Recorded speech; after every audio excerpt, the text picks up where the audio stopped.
kwa sababu serikali ya kidemokrasia tumesema ni serikali ya watu, inayochaguliwa na watu ili kuongoza watu. Kwa hiyo sasa kama ni serikali ya watu, ina maana kwamba watu wenyewe ndio wenye nguvu ya kwamba nani wamuweke na nani wamtoe, sawa?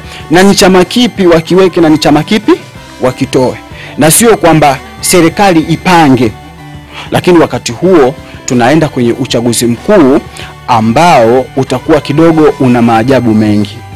Tunasambaziwa elimu ambayo ni ya Simba na Yanga, kwa sababu sasa hivi kila mtoto anayezaliwa kitu anachokipa kipaumbele kwake ni Simba na Yanga, kwa sababu ni kitu ambacho tumekiandaa au kimeandaliwa na serikali, ni Simba Yanga, Simba Yanga, ili kuwaondoa raia katika kufuatilia mifumo ambayo inayoweza kumpatia maendeleo raia, kuweza kudadavua na kuyatambua mazingira yake yana umuhimu gani ndani ya siasa, yana umuhimu gani katika kuelewa kwamba mimi nitafuatilia leo kuna ubadhirifu wa aina fulani ya pesa ambao umezungumzwa kwenye bunge eza la 3, la 4, la 5 na kuendelea, kwamba kuna ubadhirifu wa pesa umetajwa, kuna mtu amebadhiri pesa, hawezi kuulizia, bali yeye atakachokuwa anaulizia au kuumia kwake, anaumia zaidi akiona Simba au Yanga imekosa taji.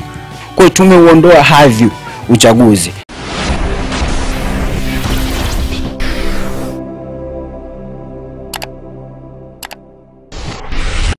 Uhali gani mpenzi mtazamaji wa YouTube channel yetu ya Hans TZ? Natumai umzima wa afya njema. Leo ni siku nyingine na tupo katika muendelezo wa sala la demokrasia, lakini pia leo tuzungumzia masuala mazima yanayohusiana na uchaguzi, lakini pia tutazungumza na Watanzania ili waweze kufahamu umuhimu wa kwenda kuchagua ambaye wanayemtaka. Katika kipindi niko na ndugu yangu Aleusi. Yeye ndiye ambaye atakuwa mchambuzi wa swala zima la demokrasia, lakini pia kile ambacho kinachohusisha masuala mazima ya uchaguzi. Hivyo tega sikio ili uweze kumsikiliza na uweze kufahamu mengi yanayohusiana na uchaguzi. Mimi sina la zaidi, twende tukazungumze naye. Bwana, mambo vipi? Mimi nipo cool. Labda wewe? Nashukuru. Nafikiri tuanze hapa.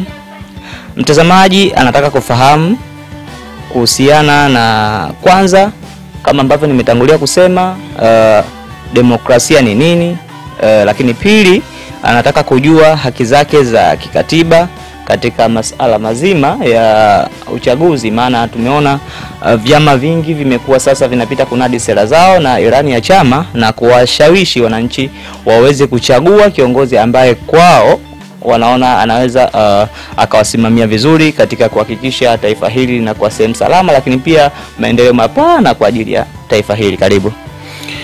Asante sana. Kwa upande wangu niseme tu kwamba ninavyoelewa mimi demokrasia kwa udogo wake ni kwamba ni serikali ya watu inayochaguliwa na watu ili kuongoza watu. Kwa hiyo sasa ina maana kwamba kimsingi demokrasia, serikali yoyote ya demokrasia duniani imejikita zaidi kwamba nguvu yake pamoja na kupata kwake nafasi ipo kwa watu. Kwa hiyo ina maana kwamba ili mtu aitwe rais, aitwe mbunge, aitwe diwani, aitwe mwenyekiti, ina maana kwamba huyu mtu anatakiwa apewe nguvu na watu wenyewe. Kwa hiyo watu ndio watamchagua, alafu yeye atashika ile hatamu na kuongoza vile ambavyo yeye aliwaahidi wale watu kwamba nitafanya hili na hili. Kwa hiyo anatakiwa alitekeleze lile. Na serikali yeyote iliyokusanya demokrasia duniani, kimantiki ni kwamba ni serikali ambayo ndani yake ina uhuru. Kwa hiyo kunatakiwa kuwe na uhuru wa kutosha. Kwa hiyo wakati wa kwenda kuchagua raia ni lazima awe huru, na wakati ambapo yanatangazwa matokeo ni lazima raia awe huru kuyasikiliza, na pia kama kuna ya kujiuliza juu ya yale anaweza pia kuuliza, kwa sababu uhuru una mambo mengi. Kutoa maoni anatakiwa awe huru.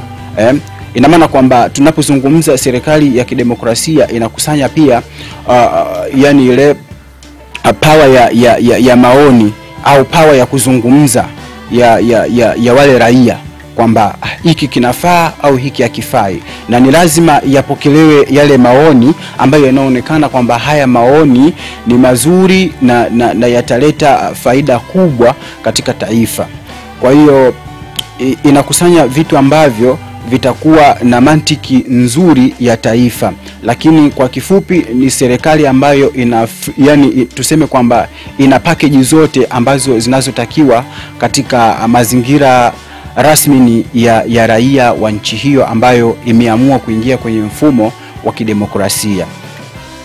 Kwa hiyo ni kitu kama hicho ambacho nimekizungumza kwenye upande wa demokrasia. Na kitu kingine ambacho tunaenda kukiona kwenye serikali ya kidemokrasia, inatakiwa iwe na chaguzi huru ambayo ni huru na ya haki.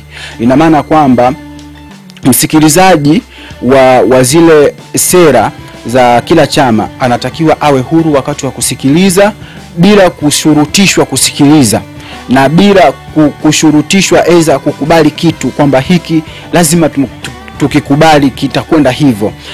Na pia panatakiwa papatikane chaguzi ambayo ni huru na ya haki. Ina maana uchaguzi utakao kuwa unafanyika kwenye serikali ya kidemokrasia, polisi kazi yao ambao wanaochaguliwa kwa kipindi kile ni kulinda yale mambo ambayo yatakayo kuwa yanaendelea pale.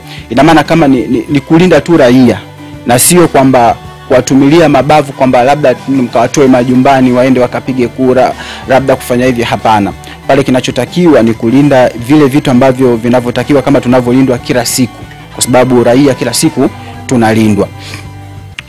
Kingine ambacho kinaonekana kwenye serikali ya kidemokrasia ni lazima vile vyama vyote vilivyokuwa vimepangwa katika swala zima la uchaguzi basi viweze kusikilizwa, na baada ya kusikilizwa zile sera zao raia, kwa kila siku kama unavyoona nyumbani kwako kwamba umepika chakula, baada ya kupika chakula labda umepika wali au ugali, utakapomaliza kupika ina maana kuna mboga za aina tofauti tofauti utaziandaa kwa ajili ya familia yako. Kwa hiyo sasa familia eza mtoto, mke au mwenyewe huyu baba atachagua ni mboga gani ale. Sawa Kwa hiyo sasa katika kuchagua mboga gani ale, huwezi kumwambia wewe mtoto wako kwamba usile mboga hiyo, kula mboga fulani.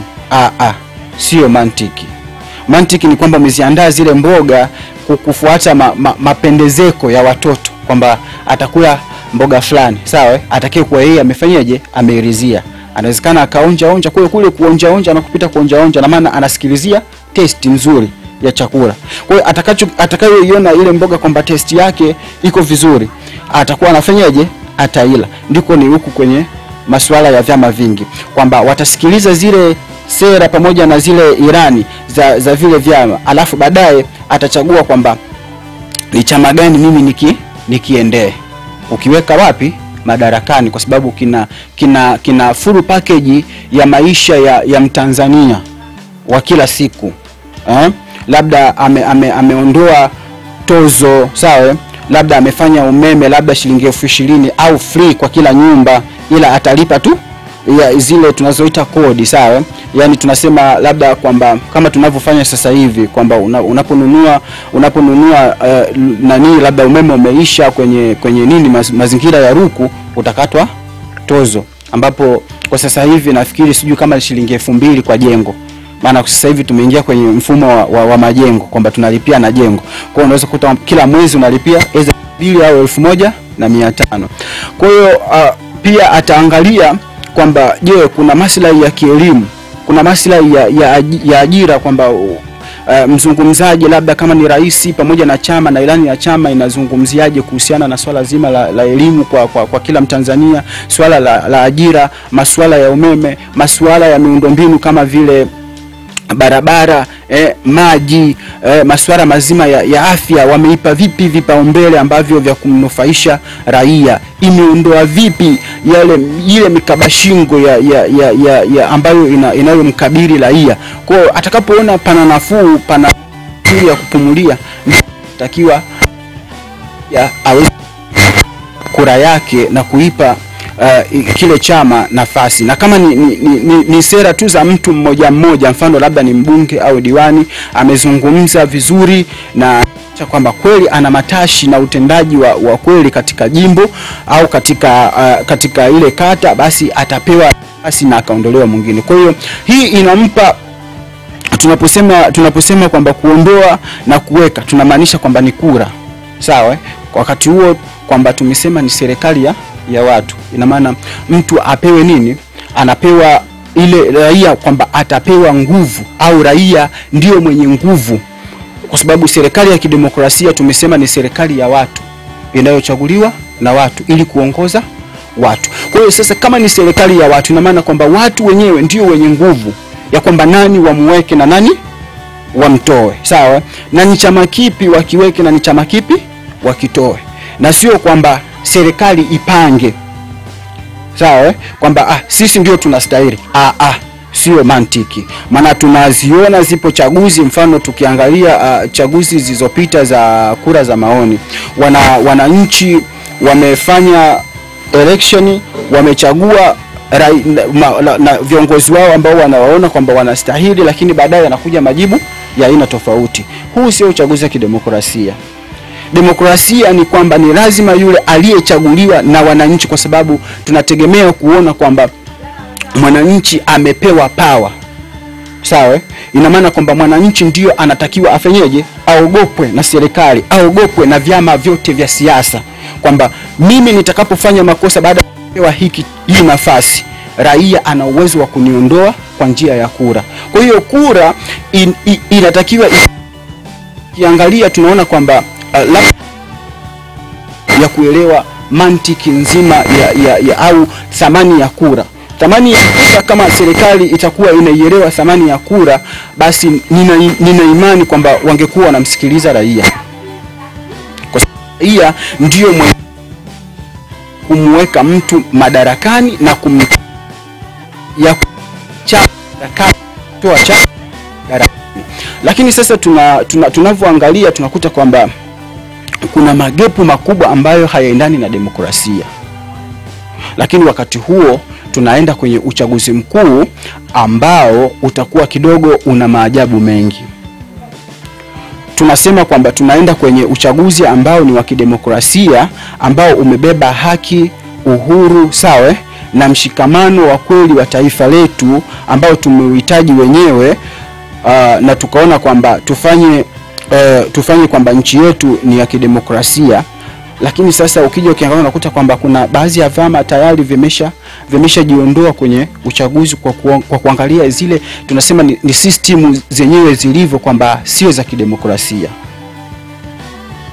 Alafu tukija tunakuta kwamba kuna vyama vinaenda kwenye uchaguzi mkuu mwaka huu vikiwa havina rais. Je, chama hiki ambacho kinaingia kwenye uchaguzi mkuu hali ya kuwa hakina rais, huyu raia anakichaguaje? Kwamba mimi naenda tu kumchagua mbunge? Kwa sababu mantiki ni kwamba mimi nitakaposikia zile sera za kile chama, ninataka kuchagua kukiweka chama kile madarakani, nitakiweka chama madarakani ambacho hakina rais, au rais atatafutwa baadaye? Moja ya kitu ambacho kinazungumzika sana huko mitandaoni ni kwamba chama cha ACT Wazalendo ndio chama pekee kwa Tanzania ambacho hakina mgombea wa nafasi ya urais. Lakini tunasikia na tunaona kwenye kampeni zao wakati wale wagombea wa kiti cha ubunge wakisema kwamba nichagueni mimi kama mbunge, lakini mchagueni Daktari Samia Suluhu Hassan kwa nafasi ya urais. Maajabu ambayo yapo ni huyu ni mgombea wa ACT Wazalendo, lakini katika kiti cha urais anamnadi mgombea wa Chama cha Mapinduzi CCM. That's why kwa namna ambavyo wewe unaona hii imewahi kutokea mwaka wowote tokea tupate uhuru, ama kwa mwaka huu 2025 ndo mwaka wa kwanza kujitokeza kitu kama hiki katika kuendea uchaguzi mkuu? Kwa historia tulio nayo ndani ya nchi yetu, hii ni mara ya kwanza.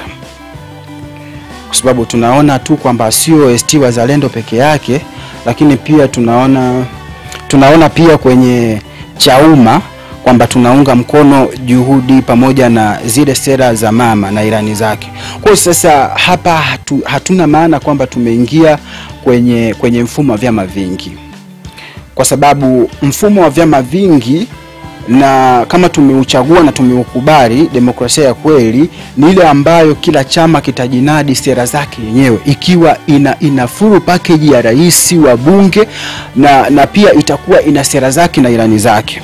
Kwa tutakapokuwa tunaingilia vya wenzetu, hapo bado hatujaenda kwenye mfumo tako, kwa sababu raia anatakiwa achague chama ambacho anajua kabisa kwamba hiki chama kina manufaa ambayo mimi ninayoyahitaji kunitekelezea katika mazingira yangu. Kuna mwananchi ambaye hana maji, sawa? Kuna mwananchi ambaye amekosa umeme kwa muda mrefu, yupo vijijini huko. Kuna raia ambaye anakosa umeme, yupo mjini kwa sababu ya bei ya umeme sasa hivi imefikia mpaka 350,000 kutoka kule ambako tulikokaa ilikuwa ni shilingi 27,000 nguzo. Haya, tunaenda kuna raia ambaye anakosa elimu leo hii. Tumemjengea madarasa lakini walimu hakuna. Kuna raia ambaye amekosa elimu ambayo ya kiutendaji au ya kiubunifu, tunasema kwamba hawezi kubuni kitu. Tunasambaziwa elimu ambayo ni ya Simba na Yanga, kwa sababu sasa hivi kila mtoto anayezaliwa kitu anachokipa kipaumbele kwake ni Simba na Yanga, kwa sababu ni kitu ambacho tumekiandaa au kimeandaliwa na serikali, ni Simba Yanga, ili kuwaondoa raia katika kufuatilia mifumo ambayo inayoweza kumpatia maendeleo raia, kuweza kudadavua na kuyatambua mazingira yake yana umuhimu gani ndani ya siasa, yana umuhimu gani katika kuelewa kwamba mimi nitafuatilia leo kuna ubadhirifu wa aina fulani ya pesa ambao umezungumzwa kwenye bunge eza la 3, la 4, la 5 na kuendelea, kwamba kuna ubadhirifu wa pesa umetajwa, kuna mtu amebadhiri pesa, hawezi kuulizia, bali yeye atakachokuwa anaulizia au kuumia kwake, anaumia zaidi akiona Simba au Yanga imekosa taji. Kwa hiyo haya sio maisha halisi ambayo raia anatakiwa ajengewe, bali raia anatakiwa kujengwa, au kijana au mtoto kujengwa mapema kuweza kuielewa vizuri nchi yake. Hayo mambo ya burudani tunayoyapa kipaumbele, hata kama ni burudani tunaburudika, lakini tunatakiwa tuvipe vitu nafasi ya kuweza kuvichambua na kuweza kuvielewa na kuvidiscuss na kuvipa nafasi kwamba huyu anafaa na huyu hafai, chama hiki kinafaa na chama hiki hakifai. Lakini tumeamua kufanya kwamba Simba na Yanga kuvipa nafasi ili kuwaondoa watu zile fikra zao juu ya taifa. Kwa hiyo sasa huku tunakokwenda siko, na ndio maana tunapangiwa leo kwamba chama cha upinzani ambacho tunataka tukipe nafasi kiende kikachukue nafasi, anaanza kuunga mkono hoja kabla hata hajafika kule kunakohitajika. Na hakuna raia anayehoji, bali yeye atachohoji, je, Simba imeshinda au Yanga imeshinda? Je, mwaka huu tunafika wapi? Kocha ni nani? Haulizi kwamba je, leo chama fulani mbona hakina mgombea wa urais na kwa nini? Kwa hiyo sasa mazingira kama haya ambayo tumeandaa kwenye taifa letu la kukosa ambao watu wakuweza kujengea taifa taratibu zake na kufuatilia misingi ya taifa imara na taifa ambalo linalotakiwa, tunazidi kuwavumbika watu ili kwa kutaka sisi tuendelee kuonekana kwamba ndio tunaostahili kushika nyazifa kila siku, tunaliua taifa. Wamekosa ubunifu, wamekosa fikra. Vijana wanatakiwa wawekwe sawa ili waweze kufikiria mazingira yao, kuyahusianisha mazingira yao kwamba mimi ndio leo nimekaa kwenye banda naangalia mpira wa Simba na Yanga, lakini umeme nina mwezi wa 3 sijaupata kwa sababu sina hela ya kuulipia. Nimekaa kwenye banda la TV ninaangalia Simba au Yanga wakati inacheza mpira, lakini wakati huo ninadaiwa kodi ya maji ndani ya nyumba, wakati nchi yangu ina uwezo wa kunipatia mimi maji free. Wakati huo ina uwezo nchi yangu wa kunipatia umeme free. Wakati huo nchi yangu ina uwezo wa kutoa elimu iliyojaa creativity kwa vijana, lakini ninashindwa kwa sababu mimi nimekaa kwenye mpira wa Simba na Yanga, ambapo nikishamaliza pesa zote zinazokusanywa kwenye mataji zinaingia kwenye vilabu vyao. Mimi hainihusu.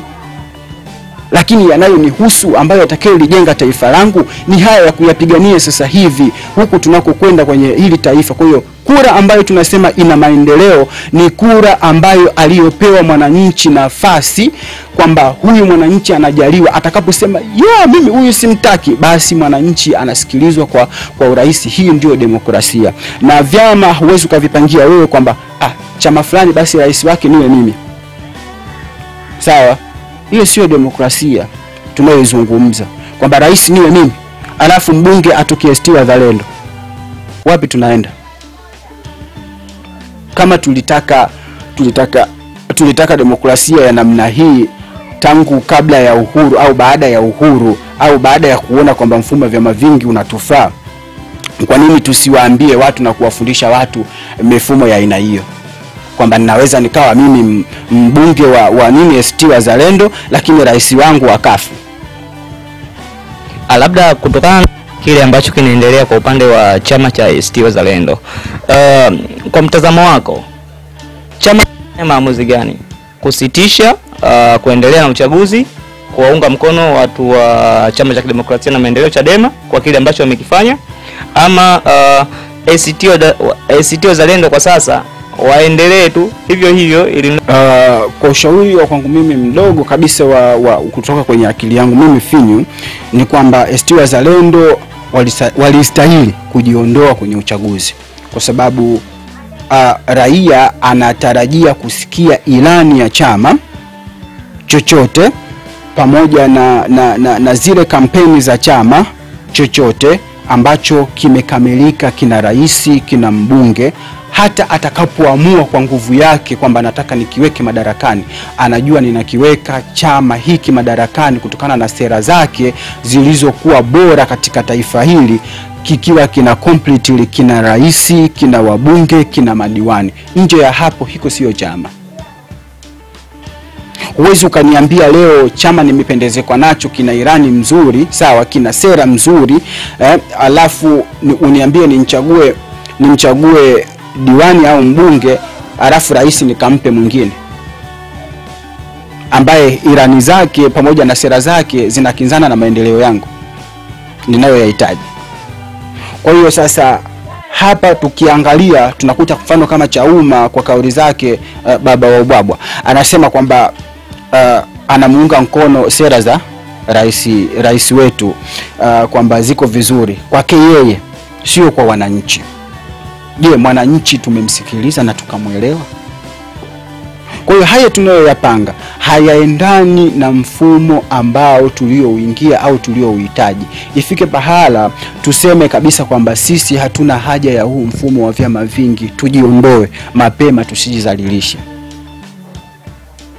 Kwa sababu ukiangalia ACT Wazalendo leo hii wanaenda, kila raia anajua kwamba ACT Wazalendo ni CCMB, Chauma ni C. Kwa sasa haya mambo hayatakuwa mazuri katika uchaguzi unaokwenda, na maana kwamba tunakokwenda ni kwamba hata huyo raia ambaye tunayemtaka akapige kura anaweza asiende kupiga kura kwa sababu anaona ndio yale yale. Kwa tumeuondoa hadhi uchaguzi, tumeuondoa kila thamani ya kura, kwamba kura haina tena nafasi ya kumweka mtu madarakani. Mwananchi, na maana tunaposema tunaposema kwamba kura haina thamani ya kumweka au kumuondoa mtu madarakani, na maana kwamba tumeiondoa ile thamani ya mwananchi kumuondoa na kumweka mtu madarakani. Kwa sasa kama raia ameondolewa hii thamani ya kumtoa na kumweka mtu madarakani, tunafanya uchaguzi ili iweje? Kwa sababu leo hii raia haogopi tena. Raia hana mamlaka ya kumtoa mtu na kumweka mtu, bali chama au serikali ndio ina nguvu ya kumtoa na kumweka mtu madarakani. Lakini wakati huo huo tunatangaza kwamba ili wewe upate maendeleo, basi maendeleo yako yapo kwenye kura yako. Maendeleo yangu yako kwenye kura yangu aliyakuwa kura yangu mimi serikali inaiona haina thamani, kwa sababu hata kama nikichagua sitopata kile ninachokichagua, ninaenda kufanya nini?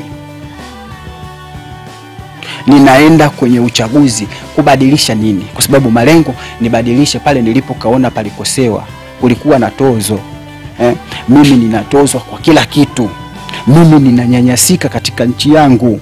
Kwa hiyo nataka nikafanye marekebisho pale, nataka nimuondoe fulani ambaye yeye ananinyanyasa mimi. Naona kabisa haya ni manyanyaso ndani ya taifa langu. Kwa hiyo inabidi kura yangu imtoe yule, lakini leo haina thamani hiyo. Sasa tukiulizwa tunaambiwa kwamba katiba, wa Tanzania hawajui katiba yao. Je, huyu serikali anajua thamani ya kura? Hajajua. Ina maana kwamba serikali mwenyewe haijui thamani ya kura kwa raia. Na ndio maana tunasema kwamba serikali inatakiwa isome, iweze kuelewa kura ni nini na thamani ya kura iko vipi. Je, tunapoipuudhia kura tukatengeneza kura bandia, kwa sababu kuna kura bandia zinatengenezwa ndani ya nchi yetu. Zimeshawahi kukamatwa kwenye uchaguzi wa 2020 na zikasambaa kwenye mitandao. Kuna watu ambao hakuna mtu ambaye hajaiona, kwa sababu tumeweza kuona kulikuwa na kura zaidi ya 5000 baadhi ya maeneo. Kuna baadhi ya maeneo zilikamatwa 3000, kuna baadhi ya maeneo zikakamatwa 2000 zipo kwenye mabegi, zingine zilikamatwa zikiwa ndani tayari zimeshafikishwa. Kwa unakuta kwamba je, kama tungekuwa tunatambua thamani ya kura, tungetengeneza hizi kura bandia? Kama tunatambua kwamba thamani ya kura ndiyo inayonipa mimi nafasi yangu ya kuwa kiongozi, ningewezaje kwenda kumuomba mwananchi wa kawaida wa chini kitambulisho chake cha mpiga kura akiwa nyumbani, alafu namwambia kabisa kwamba wewe hata kama usije, lakini kura utakuwa tayari umeshafanyaje, umeshapiga? Kwa kutumia kitambulisho cha mpiga kura nilichokupa wewe jana. Mpaka ukisha kuja kunirejeshea na naambia hata kama usije nyumbani, usije pale kupiga kura, wewe ukikaa tu nyumbani tayari umeshapiga kura. Tunaitambua thamani ya kura. Na kama tungekuwa tunaitambua thamani pamoja na kuijua vizuri kura, tusingekuwa tunampuudhia huyu mwananchi kwa yale anayoyahitaji. Mwananchi anataka hiki, wewe serikali unafanya hiki. Kweli unaitambua thamani ya kura? Au unaijua kura? Mbona humtekelezei ya kwake? Leo tozo zimejaa. Asubuhi ukitumiwa shilingi 20,000 inakatwa na hela pasenti anaenda kuichukua serikali.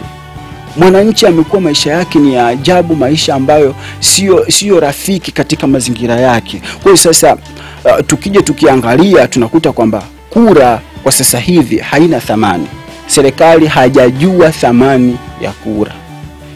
Na ndio maana hamjali mwananchi, kwa sababu anajua kwamba ana uwezo wa kujiweka madarakani na kujiondoa madarakani. Na kama angekuwa anajua au kwamba kura yangu mimi ina uwezo wa kumweka yeye madarakani na kumuondoa madarakani, angenitetema mimi, sio mimi nimteteme yeye. Kwa hiyo tuje tutafakari wote kwa pamoja. Hii kura tunayoenda kuipiga au tunayolazimisha kwenda kuipiga hiyo siku ya 29 Oktoba, ni ile kura ambayo ya kumuondoa na kumweka mtu madarakani, au ni kura ambayo ni feki ya kuionyesha dunia kwamba tulifanya uchaguzi? Kwa sababu hapa lazima tupate majibu ambayo yatakayokuwa na matokeo chanya kwa taifa, kwamba tunaenda kupiga kura ya kukiondoa chama madarakani na kiongozi ambaye ninayemuona ni dhalimu kwangu, au tunakwenda kufanya tu bosheni ionekane huko kwenye ulimwengu kwamba nchi fulani tarehe fulani mwaka fulani ilifanya uchaguzi. Kwa hiyo kama ni malengo ni hayo kwamba tunaenda kufanya bosheni, basi twendeni tukafanye bosheni. Na kama ni malengo ni kwamba ni kupiga kura ambayo ya kumthamini na kumpa pawa mwananchi, pawa yake ambayo anayostahili, basi kuna vipengele tunatakiwa tuvirekebishe kabla hatujaenda kwenye huo uchaguzi. Kwa hiyo mwananchi anapata thamani pale ambapo atakapokuwa yeye amejaliwa kwa sauti yake, atakapokuwa amejaliwa yeye kwamba mimi huyu raia kumbe ana uwezo mimi wa kunitoa kwenye mamlaka. Huyu raia inabidi nimjengee barabara isije kesho akaniondoa. Huyu raia asije akaniondoa basi maji nimpatie, elimu nimpatie, afya bora nimpe, ili asije akaniondoa kwenye mamlaka. Kwa hiyo wanafanya, au mbunge anaweza kufanya kitu chochote, au rais anaweza, au diwani anaweza kufanya kitu chochote, kwa sababu ana imani kwamba sio kura yako inayoweza kumweka yeye madarakani. Ina maana imeshaondolewa value kura.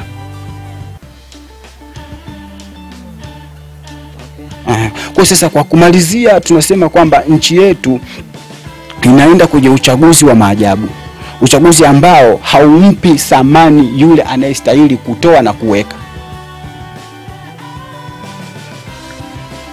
Mimi sina la zaidi. Kama ni mara yako kwanza kufuatilia vipindi vyetu, tafadhali subscribe, like, share na comment ili uwe wa kwanza kuweza kupata video zetu.